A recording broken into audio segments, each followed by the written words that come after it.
Sanay na po ako doon. Kung yung isa kasama yung boyfriend, kasama niya rin yung boyfriend niya rito. Aso? May boyfriend ka? Oo, ito, sa gitna. Oh? Yun kamukha ni Sam Milby.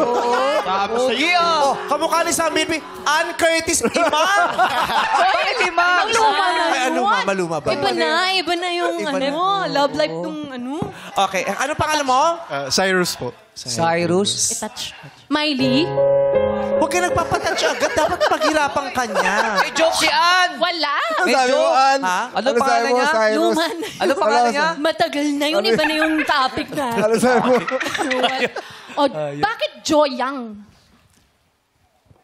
Ay, wala na siya. Dito. Ay, sorry. Ano ba? Binigyan nga natin yung mic eh. Ba't tumalon tayo? Sinabi lang namin, kamukha ni Sam Milby. Ayaw na usap. Umiiwas. Ba't umiiwas ka? Wala naman. Yung maligaya na tayo. Sorry. Kausapin Hindi, mo nga. actually nakikita ko Albi Casino. Meron din. Oo, agree Na may sila. Luis Manzano nga din eh. Yes. Oo. Na may Dennis Roldan. Oo, tatay ni Marco Gumabaw. Yes. May konti nga akong Janice de Belen na nakikita. Visionist. Dami ka mo ba? Oo, di ba? Kung single ka, Yes po. single ka, ilang taong ka? 24 po. Nagka-girlfriend ka na? Yes po. Nasaktan ka na? Yes po. Matapos kang masaktan sa pag-ibig, ito ba ang mukhang magpapanumbalik ng tibok ng iyong puso?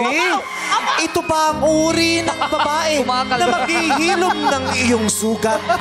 Magbibigay sa iyo ng pag-asa, muling magpapangiti at magbibigay ng inspirasyon na muling lumaban sa buhay. Anong gagawin mo kung sa isang saglit may makita kang babaeng nakatalikod? Lalapit ka unti-unti. Anong una mong sasabihin sa kanya? Huwag kang mangulangot, nasa TV ka sa launa. Anong sasabihin mo sa kanya? Saan po dito yung barangay hall? Saan po ang barangay? Sa sandaling makita mo ang mukha niyang dahang-dahang lumalapit sa'yo. At unti-unting maglalapit ang inyong mga katawan. Hahawakan ng lalaki ang braso ng babae. Dadampi naman ang kamay ng babae sa mukha ng lalaki. Unti-unti niyang ilalapit ito sa kanyang pisngi. Mukha sa mukha. Hindi iilag ang lalaki. At sasabihin ng babae, "Hello, how are you?" Anong sagot ng lalaki? 4 na oras. Nakita ko na ho yung garbage disposal po ata. Hoy, grabe ka naman. Pumunta ka na nga doon, oo.